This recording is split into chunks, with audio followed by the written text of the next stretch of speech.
So tell me, Bridget, what's this been like for you? And it's hard to watch. You know, you're watching your loved one die, hurt all the time.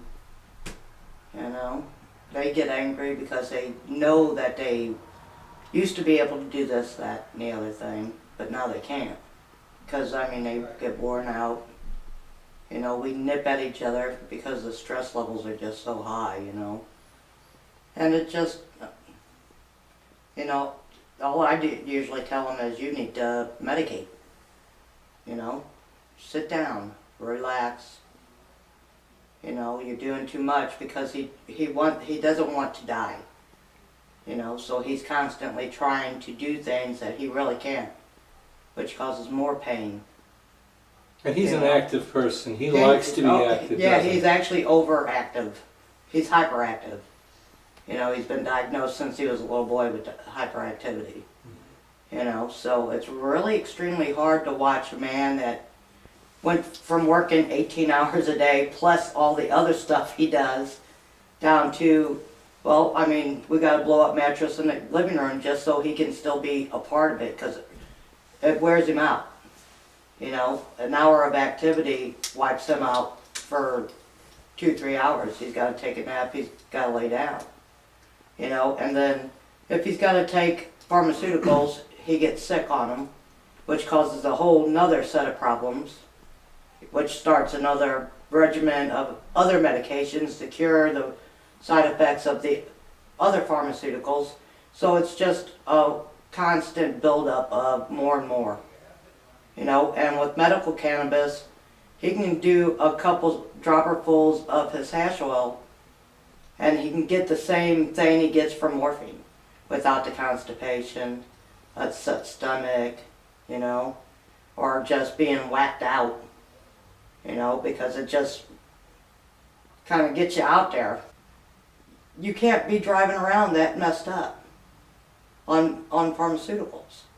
I mean, you're going to kill yourself or somebody else, but he can do his cannabis treatment and be functional.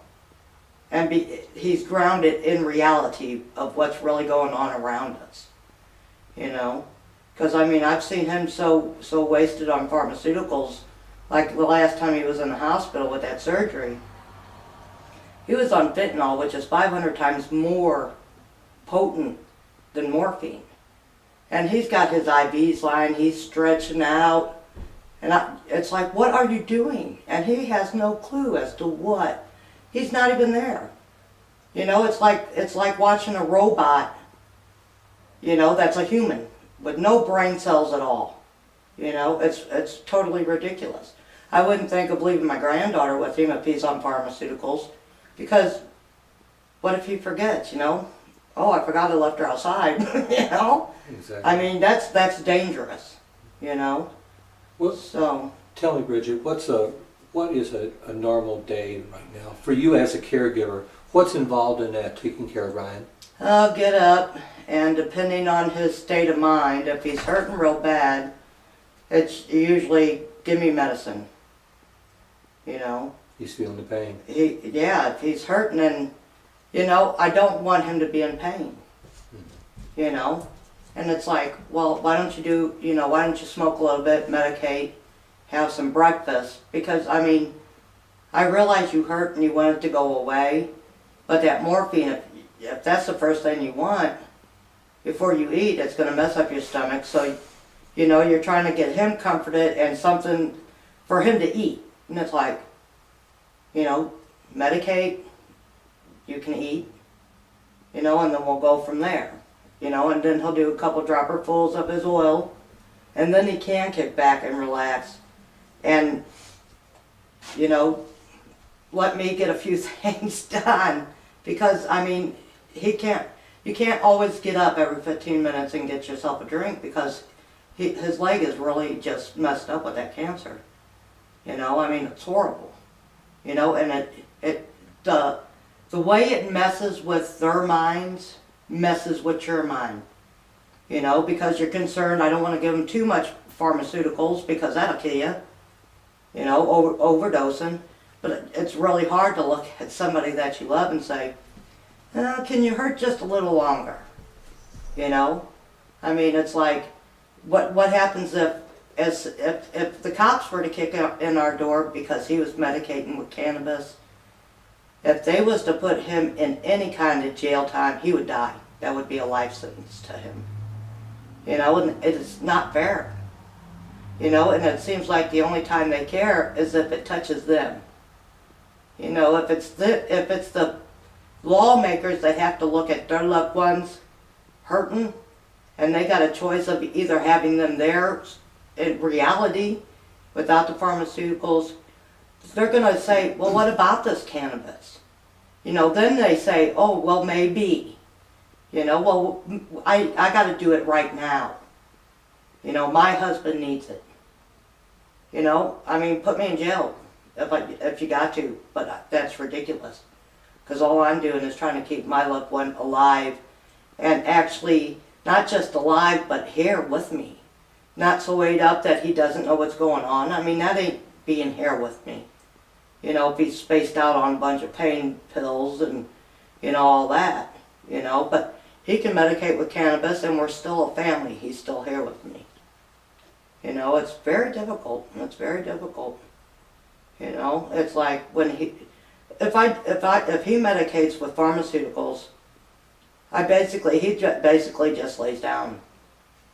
And that's, you know, I sit there and wait until he needs something else, you know, a glass of water or whatever he needs, you know. But with cannabis, he can medicate, at least alleviate a little bit of the pain, and he can do something. You know, he'll go out to the greenhouse or whatever he wants to fiddle fart around with, you know. So I know a few months ago, prior to this TV treatment anyway, you all were going camping. I mean, he was supposed to be on hospice, and you all were out camping. Yeah, well, we was using the cannabis paste on the tumors, and we weren't killing them, but we kept them in check. He had maybe 5 tumors on his leg. Now that he started treatment with SLU Hospital, they said, well, you got to stop that so we can clear up your skin and we'll do this treatment. He's probably got, well, you've seen his leg, probably over 1,000 tumors, one on top of the other. You know, and at least we keep it in check. And now I still use a special blend of essential oils and cannabis oil, and it really just relieves a lot of the pain. If he takes a hot bath, he will hurt. He is limping to sit down. And I'll rub some of that on him, and he's like, oh, that feels so much better, you know. But now you all were actually, some of the tumors were actually coming off. Oh yeah, coming out. Oh yeah, the from tops the of them. off? Yeah, the tops of them would peel off, and he'd go, "Look, honey, they're dying." You know, and it's like, well, that's cool. You know, I'll make your whole leg black with it. You know, so. And then we stopped that treatment because SLU doctors, and it just, boom. And it's yeah, oh yeah, it just overran it. Now, with him consuming it, there is no signs of it internally. So, you know, just because we didn't keep it in check on his skin after stopping the treatment with the cannabis oil, it still ain't grown on the inside. And I really doubt, the only medication he's on is pain medication. Pharmaceuticals, you know, but with the cannabis use, there's no tumor growth inside, you know. It's keeping it in check. I mean, granted, he's terminal cancer, but not to the point that he ain't got a life. And he loves camping, you know. And I mean, he just gets so depressed about it. It's like, it's so expensive because, oh my goodness, it's illegal. Well, I mean, it's helping him. It's keeping him alive and a functioning human being in our world, you know. And that's worth anything. You know, he's got grandkids that want to play with him, and you know, a daughter that's doing everything she can to graduate college before he dies. Everything's around, you know. And so far, cannabis is what I see working for him. You know, they ain't giving him no chemo, no nothing. It ain't a doctor's drug keeping his internal organs disease free. So, I mean, what else is it? The only thing he's doing is cannabis internally. Doctors have admitted it to you that the Oh, cannabis yeah. is actually the only thing Yeah. really working. Yeah, they actually are amazed when they say it. They're like, really? But they can't say, oh, well, that, continue to do it because it's illegal. I think a lot of doctors, if they're straight up and honest with you, say, yeah, there is some benefit. They can't even tell you, yeah, the vitamins you're taking are good for you because, it's not an approved method or whatever, Well, if you're talking a day or 2 weeks, 2 months, 2 years, it's all about quality of life. Right, right. I mean, I had a conversation with somebody that says you shouldn't take any pharmaceuticals because of the pain, because then you're not aware of what's going on around you. And I said, that's true to a point, because you do have to, they're a necessary evil to an extent, because if you're in constant pain, your mind is only going to focus on that pain. But if you can take the hard edge of that pain off by using cannabis instead of using morphine, I mean, wouldn't you want to be aware that you're there?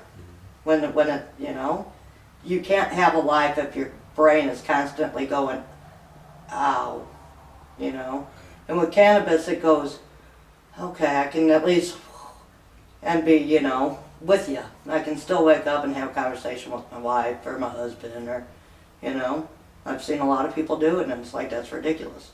They get, their whole method is, well, you're going to die, here's a whole box of bad drugs. Go home, and I mean, you can't even talk to them. They're just, it's worse than having a zombie. It's like the living dead is what it's like to have somebody on pharmaceutical pain pills. And with cannabis, you can go, all right, that kind of dulled the pain. I can do a little more without taking, instead of 20 morphines, I can take maybe 5 in a day. And that could be And all that's the huge. difference. That's huge. I can tell you right now, that's huge. This is medicine. It ain't a bunch of kids sitting in a basement getting high. These are full-grown adults that say, hey, this works for me without making me sick. So why can't they have it? You would want it for your loved one if it came down to it. That's how it is. You love them, you're going to keep them alive, whether it's legal or not. That's how I feel about it. It's really good, So. Bridget. And it's hard.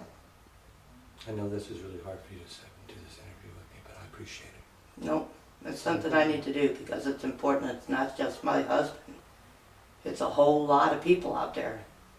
Whole lot of people, There's a world of good that can be done with this. Our government needs to stop acting like we're a bunch of juveniles and realize that there is medical proof that this can be medicine. This is medicine. The Indians knew it. God knew it. And now we know it. And you can't turn your backs on it. Thank you, Bridget. Yeah. It is important. And unfortunately, they don't realize it until it becomes one of their own, That's exactly right. And it shouldn't be that way.